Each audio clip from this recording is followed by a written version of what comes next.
Alright, in this video we are going to study linear differential equations. And linear differential equations have in general this form. That is, y is the unknown function and we have linear terms of its derivatives like y prime and y, this is the n minus 1 order derivative and nth order derivative of y. And here, q of x, p0 of x, p1 of x, and pn minus 1 of x, they are known functions of x.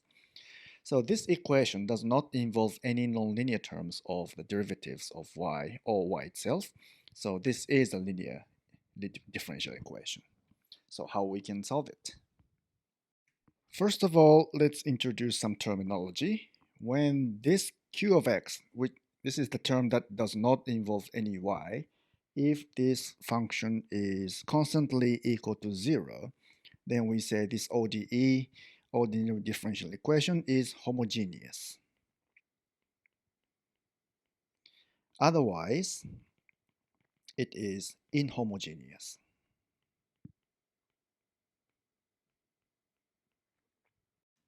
And we need to use different approaches depending on whether it's homogeneous or inhomogeneous. Well, before explaining how to solve these equations, let us introduce some notations of convenience. First of all, let's denote by capital D the differential operator. Okay, so this is an operator. So if we apply this operator D to a function of x, let's say f of x, then we have the derivative of the function. Okay, and also writing this whole differential equation every time we need it is very cumbersome. So let's introduce a new differential operator using this. So that is, let's say E is the new differential operator, and d to the power of n is the differential operator that differentiates a function n times. So, and the next one is pn minus 1 of x times differential operator to the power of n minus 1, and so on, and p1 of x and differential operator, which differentiates only once, and plus p0 of x without any differential operator. So if we apply this operator E to the function y, then what we get is this left-hand side. So from here, from this one, we get this, and from this one, we get p minus 1 of x, and differentiate n minus 1 times, and so on. And p1 of x times differentiate once, and p0 of x times y. So this is the differential operator that represents this operation, finding this operation. So this given differential equation can be concisely written as this, plus q of x equals to 0. So this is the same as this, given that the differential operator E is defined by this. All right, now the first thing we prove is that this differential operator E is a linear operator. So what that means is this. So let A and B be any real numbers, and y1 and y2 be any functions of x. Then, if we apply this operator E to the linear combination of these functions, A y1 plus B y2, then we get the linear combination of the results of application of this this operator. So the result is this. So maybe we should put parentheses here. So this means this operation of applying E is a linear operation.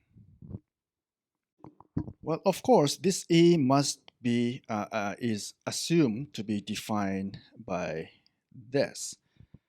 So I think this is quite obvious because each of these terms is a linear operator. So multiplying by some function is a linear operation, and differentiating arbitrarily many times is a linear operation, and the linear combination of these operations is a linear operation.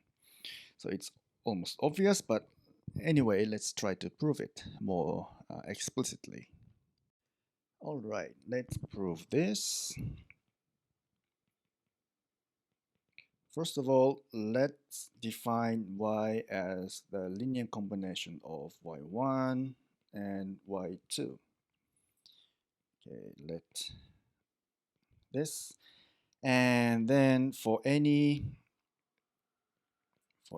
k that is non-negative integer, we have k to, if we apply k to the power of k, d to the power of k to y, then that gives us the kth derivative of y. So this is by the definition of this differential operator. But this is just a linear combination of the kth derivatives of y1 and y2. So using this, let's see what we have by applying this. So by the definition of E, we have dk and pn minus 1 of x, dk minus dn minus 1, and p1 dn p0 of x. So we apply this to y. So from this we have what the nth derivative of y plus nth minus n minus 1th derivative of y, and so on, and y prime and p0x times y. And from this we have, so each of these we substitute this. So we have here a y1 and b y2 n and pn minus 1x y n minus 1. Wait a minute, we need coefficient a here, and 2, and so on,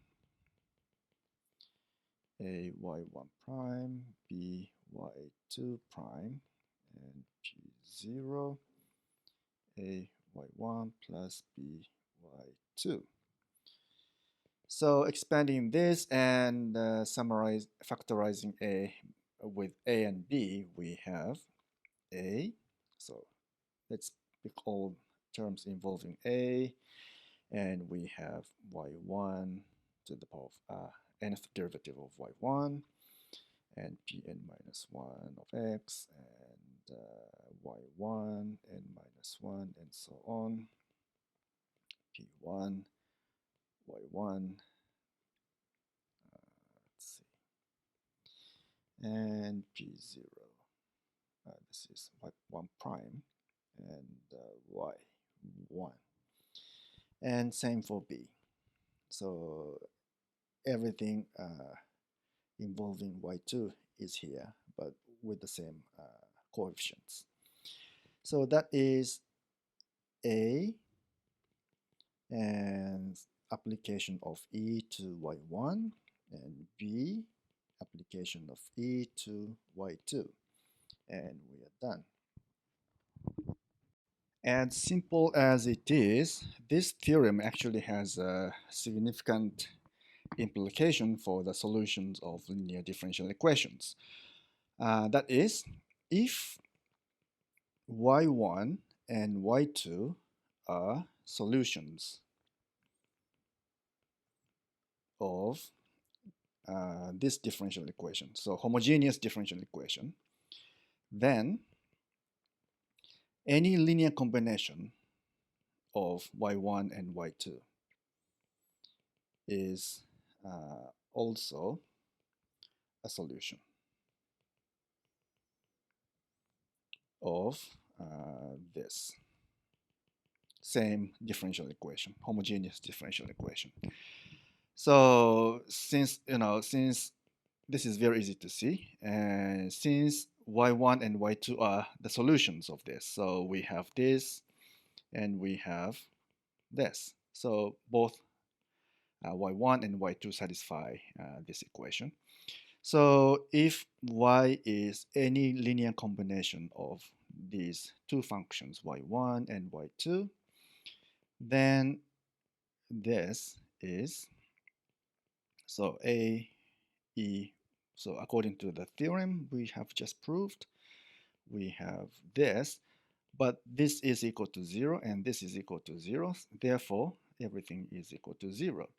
That means this linear combination is also a solution of this linear differential equation.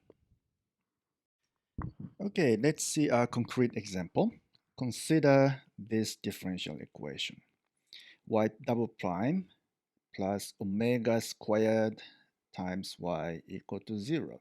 Here, this omega is any real number, let's say positive real number. And it's easy to see that. We'll see how to find the solution from scratch, but here we just give the solutions. And first solution is cosine omega x. And the second solution is sine omega x. And these are actually indeed solutions, because if we differentiate y1 twice, you get negative omega squared cosine omega x. And if we differentiate y2 twice, then we get omega squared sine omega x. So if we substitute this and this into here, we get equal to 0, right? So y1 double prime plus omega squared y1 is equal to 0. This is this, and omega squared times cosine is just, so they just cancel, so they are equal to 0. This is equal to 0, and the same applies to y2.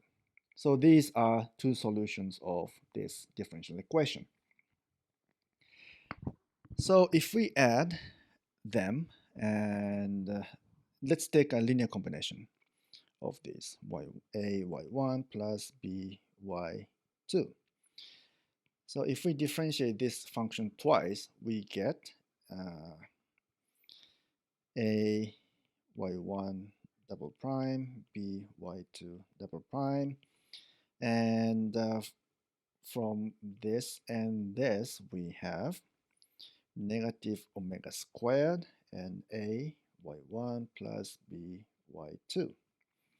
So if we move this to the left hand side, we have this equation. So that means this linear combination of y1 and y2 is a solution of this differential equation. As we can see in this example and from the previous theorem, if we have a homogeneous linear differential equation, in general, we have infinitely many solutions, which can be obtained by linear combination of some solutions. So this type of solution is called the general solution of a linear differential equation. On the other hand, if the values of A and B are specified, then they are called special solution. In other words, general solution, if we say general solution, it means any linear combination of solutions and with undetermined coefficients. Okay, now let's consider this inhomogeneous differential equation where this E is a linear differential operator. Let's say this is 1 and the corresponding homogeneous equation, differential equation. And let's say y equal to y0 of x is a special solution of 1. Okay, so this is a special solution of the inhomogeneous differential equation. And let y equal to capital Y of x is a general solution of the homogeneous equation 2. Then the general solution of the inhomogeneous equation is given by the sum of these two. So y equals to y0 of x plus y of x is the general solution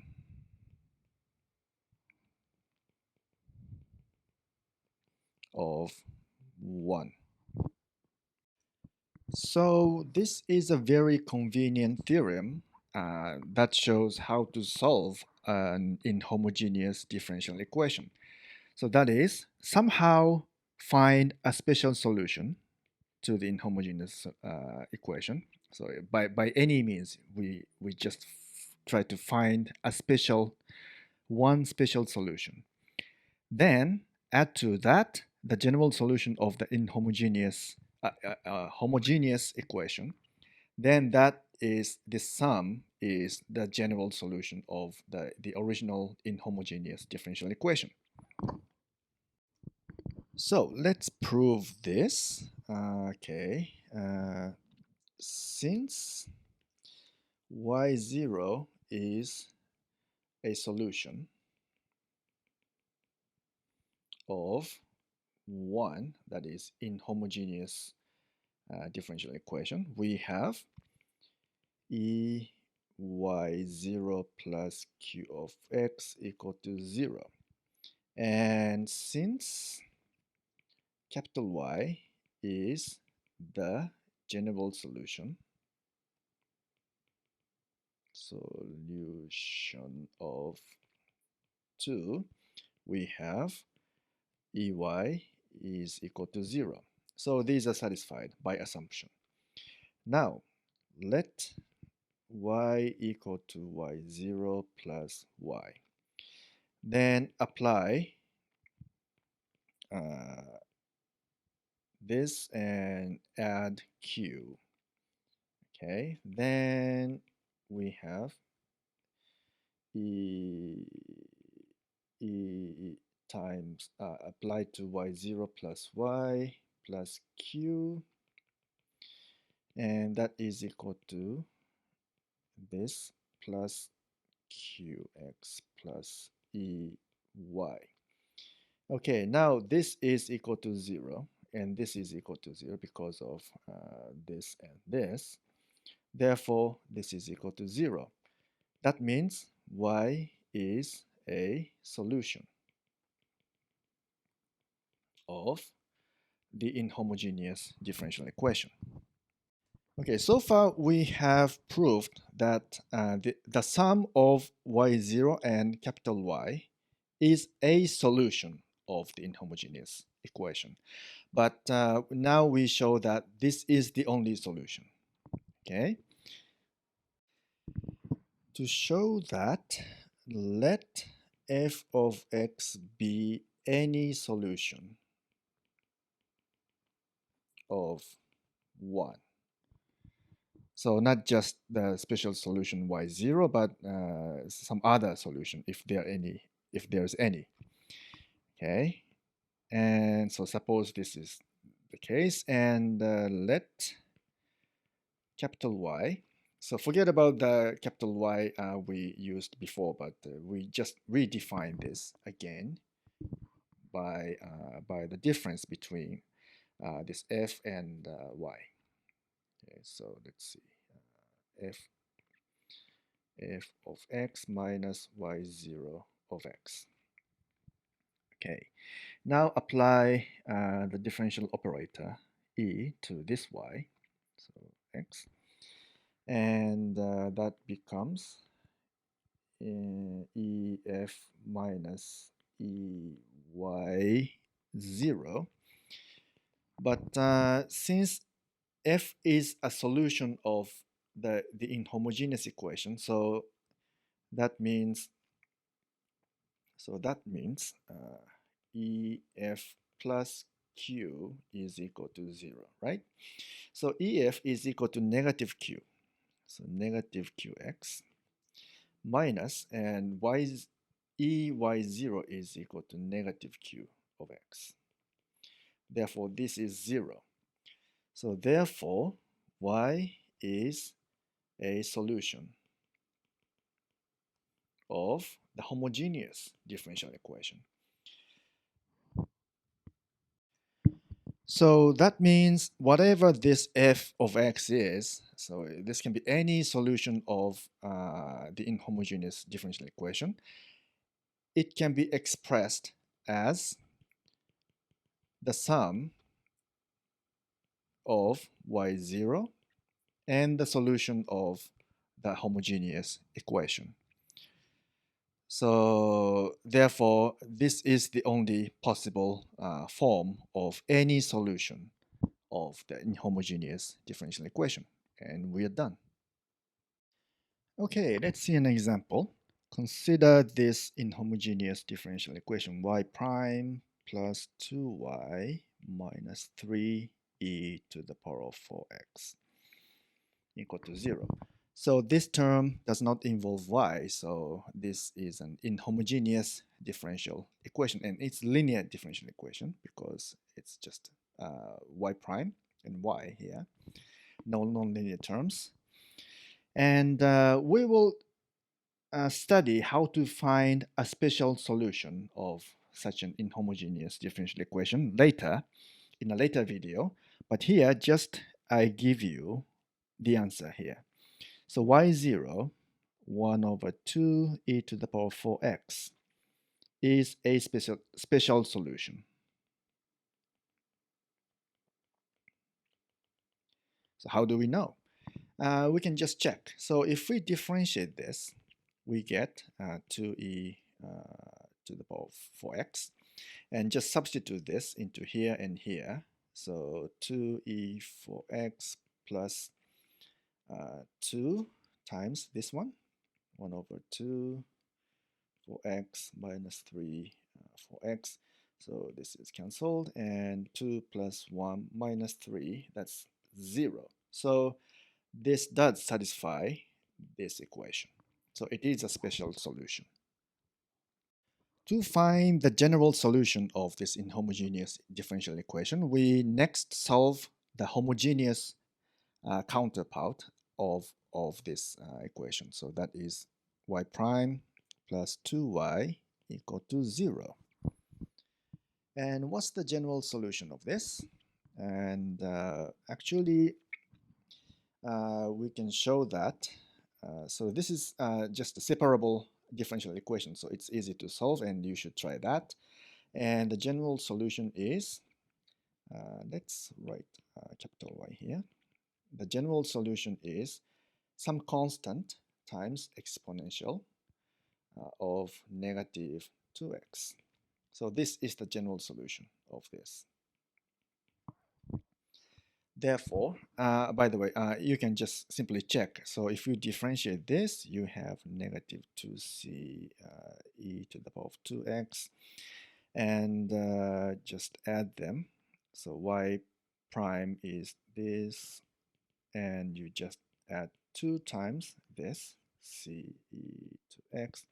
So they just cancel equal to 0. So this does satisfy this homogeneous differential equation.